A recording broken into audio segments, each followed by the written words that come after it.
Now that everyone is here, please take your seats so we can begin. I hope that we have all come here in the spirit of... You insult us by bringing her to this negotiation? You're Chief Talos Hunter? That didn't take long. Here, here. I have every right to be at this negotiation. I need to ensure that nothing is agreed to here that violates the terms of the White Gold Concordat. She's part of the Imperial delegation. You can't dictate who I bring to this council. Please, if we have to negotiate the terms of the negotiation, we will never get anywhere. Perhaps this would be a good time to get the Dragonborn's input on this matter.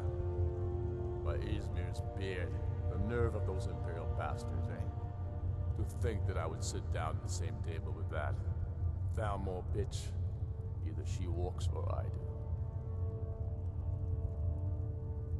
Maybe so, but bringing her here is a deliberate provocation. Tullius needs to know I won't be pushed around.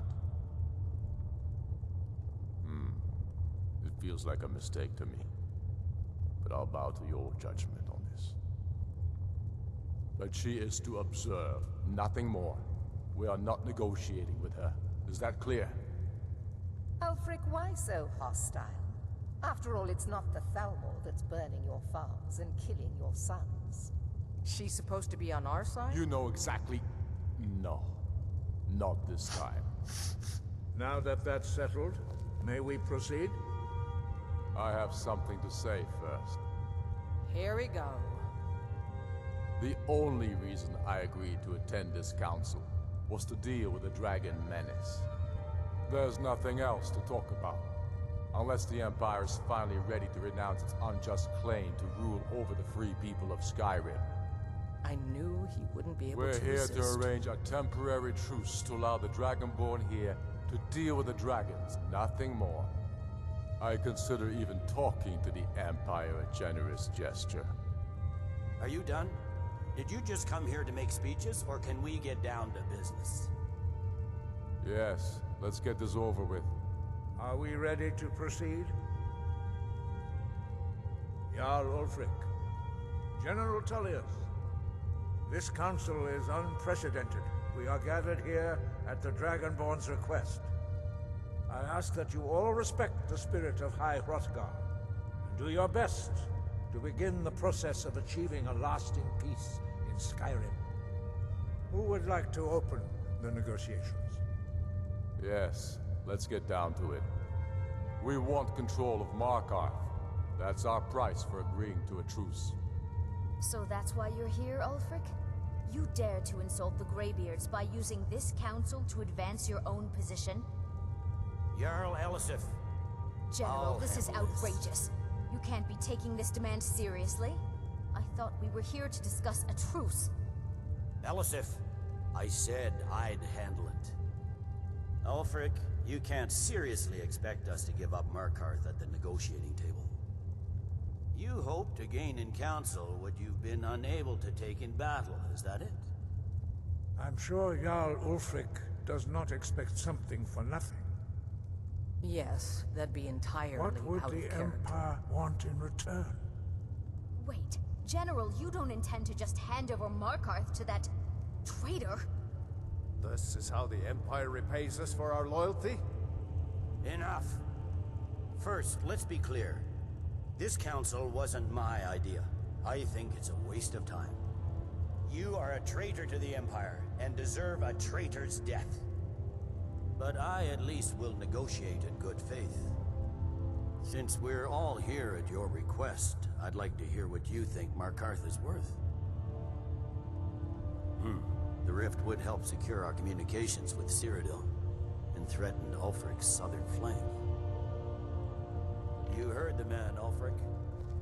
We've made you a fair offer. Are you serious about these talks, or are you just here to posture? I expected better from you, Dragonborn. I came here in good faith, and now it seems you help the Empire at every turn. As for you, General Tullius, I see now that Galmar was right. Talking to the Empire is just as useless as ever. If you think you can hold Markarth, you're as deluded as your Emperor when he signed away our freedom to the Thalmor.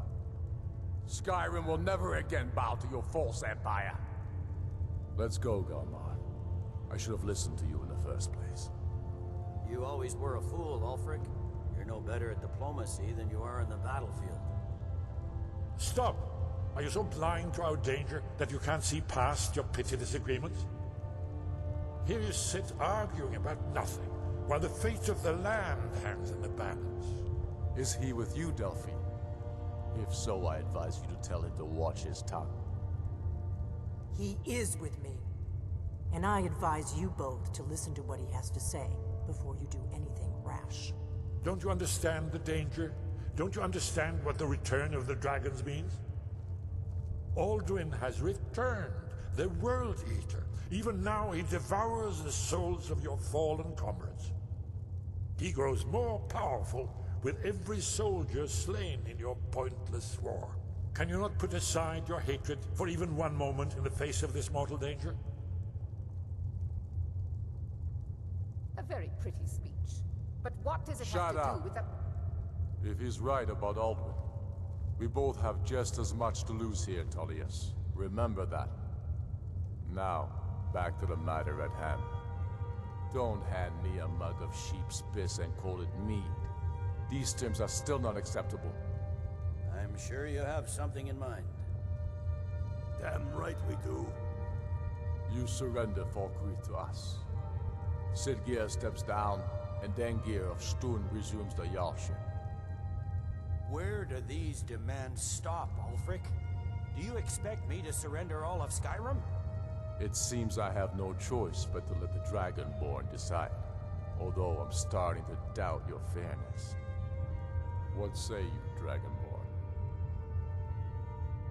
Spoken like a true son of Skyrim. I suppose that's the fairest deal we're likely to get. It seems we may have an agreement.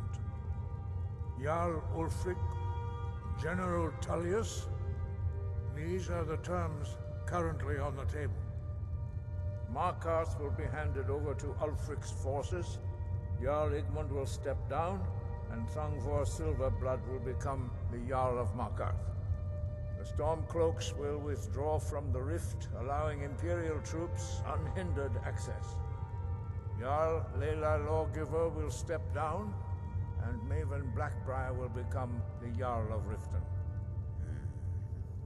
Falkreath will be turned over to Ulfric, and Dengir of Stun will return as Jarl. You both agree to this? The Sons of Skyrim will live up to their agreements, as long as the Imperials hold to theirs. What about you, Elisif? Are these terms to your liking? Speak up! I'm sure General Tullius is waiting to do your bidding.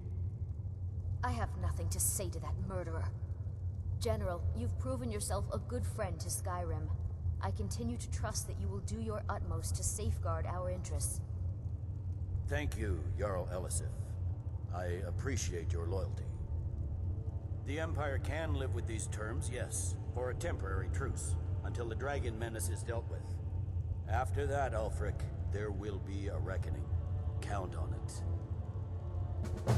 Come on, Galmar. We have a lot of work to do.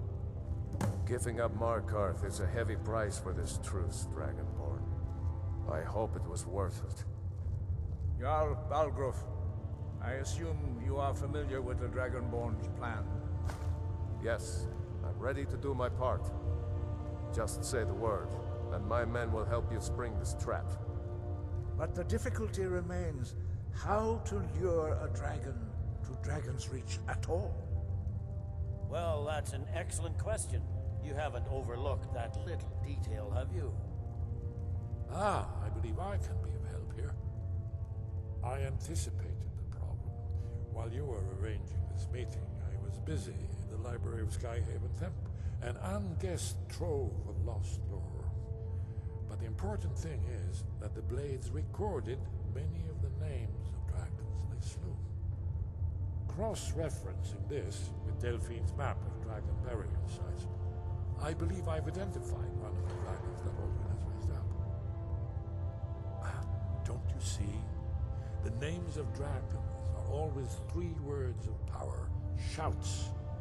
By calling the dragon with a voice, he will hear you wherever he might be.